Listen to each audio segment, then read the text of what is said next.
Hi, everybody. RUAH-Nation coming to you live from the vehicle, and I just wanted to update you. Something crazy just happened today because I came into town today expecting the YouTube channel called RUAH is the Breath of Life, and I was going to do some interviews. I was going to talk to my best friend, and the thing is, it didn't turn out like that. You know, I went to hang out with my buddy. His name is Juha Lintunen. You're going to meet him because he's the guy that God chose when I was in a recovery center from my own brokenness and my own problems. You know, God used this man to breathe life into my life. And it was like, I came alive, you know. Somebody who can relate to your pain and suffering sits down with you and just says, hey man, I'm going to be here with you. You know, I just want to listen to you. I want to let you know you're not alone. And that's what Juha did for me. You know, he's always been there. You know, he's got such a great relationship with God. And I don't mean great like everything's, you know, all sunshine and rainbows and lollipops and bubblegum. No, man, he wrestles with God. You know, he has it out with the Creator.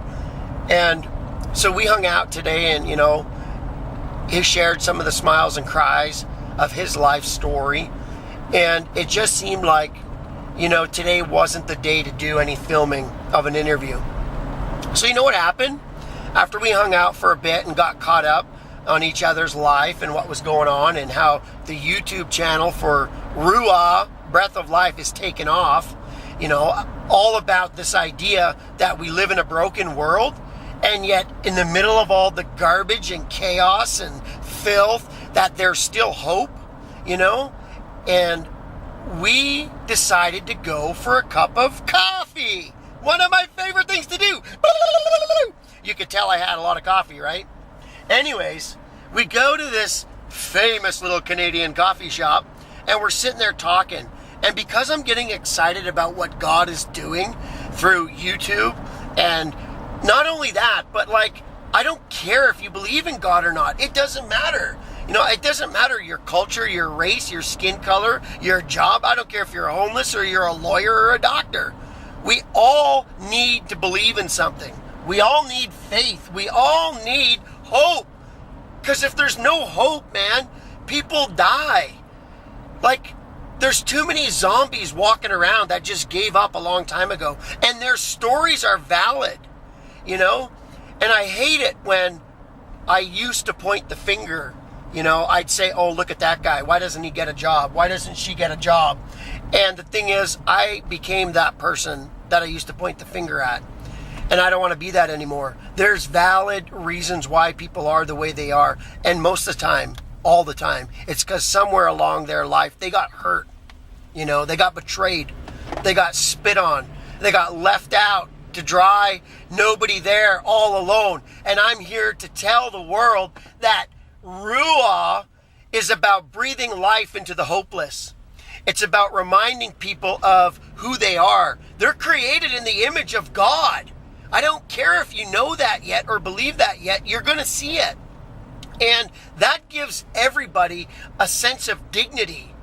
Everybody has value, no matter where you're from, what country you live in, what part of the world you live in, what you do for a job, whether you have a job or not, because I don't have a job. I'm trying to find a job. I'm barely surviving as it is, but that's okay because I've got my God above looking after me. You know, he told me the other day that, hey, he's the one that clothes the flowers of the field, and he feeds the birds of the air, and he gives walnuts to the squirrels, and if he takes care of the animals, do you not think he's going to take care of you? To take care of me? Of course he is. I get sidetracked so easy, hey? Especially when, you know, I'm getting excited about life. So we go for coffee, and I'm just talking about one day, RUAH is going to go on the road.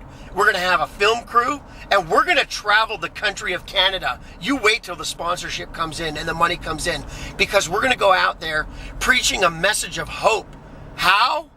By getting our hands and feet dirty, by getting involved in other people's lives, by actually going out and doing something and letting people watch. It takes a lot of courage to step out of your bubble. And today, my friend Yuha, he did that. We're talking away, and I know I talk loud inside the coffee shop, and this just kept coming out and out. Next thing you know, we go out for a smoke break, and like a couple of homeless people come on out, and they're standing there just listening to us. And my friend sensed inside that there was something going on. There was a moment, it's like the creator was like breathing life into my buddy Yuha. And like out of the blue, he's talking to me, and I could tell that something was going to happen. And it wasn't like fake or orchestrated. It wasn't like, hey, let's bait them in. It's just with almost tears in his eyes, a compassionate heart. He says, hey, how you doing? He started a conversation, and he's like, the guy told us what his name was, and said that they were hungry. He was there with two friends, and he was been given a hard time because he was hanging out at the coffee shop. They said, you don't be begging and don't be panhandling. And the guy shared me a story. Man, it's not fair what we do to people who are already down and already broken. Why do we just kick more dirt on them? Or if you live where I live, why do we kick more snow on them? Anyways, my friend Yuha went in there, and he bought them all a sandwich, and the other girl was like, no onions, and it was like awesome. And he bought them coffees, and the next thing I know, they disappear, and the one guy stays out, and we start talking, and I actually set up a time to interview him tomorrow, and I'm gonna have to cut this short. I'm running out of space. So we're going to interview tomorrow. He's going to tell me what it means to have life breathed into him and what it means to breathe life into others. And this is a guy who's living on the streets, who's down on his luck, who's had a hard life. He's going to share with us tomorrow. But then my friend comes out of the store, and he's got a pack of smokes, and he gives a pack of smokes to this guy. And it's just, you see the face light up. You see what it means to make a difference. And I don't care about some people who say, you don't give money. They're just going to go get this and drink that, do this, and all kinds of bad stuff. Who are you to make that judgment call? When we're so busy judging people, you got no time to love them. And so they smiled. They had their bellies full. But my friend told me of what happened inside the store. And, the lady at the till was blown away. She made some comments. The people in the coffee shop were watching, and my friend bought them all supper and coffees. And there was a lady ahead of them. Man, she left her change on the counter and kind of pointed like, this $7 that I'm leaving, it's for the bill that you're buying these guys supper. $7 towards that. All of a sudden, a woman jumped into a story she wasn't a part of, and with her $7, breathed life into the lives of 3 people who don't have a roof over their head tonight, who did not have a warm supper in their belly. And this lady's $7 is special because the number 7 to me means something. It's the number of completion, that God completes something with the number 7. And it's like, I believe RUAH-Nation is taking off. Man, I love you guys. God bless you. I'm so thankful that there's people catching on to this movement. It's a grassroots movement, and I'm taking stories to the world. Real people, real life, real stories. As I share my life story, I'm going to share theirs. Be blessed. I got to turn this off because I'm getting too giddy. I love you. I love you. I love you. I love my friend Yuha. But most importantly, RUAH is about the breath of God breathing life into you and me so that we can breathe life into others. Amen? Amen. Yes, sir.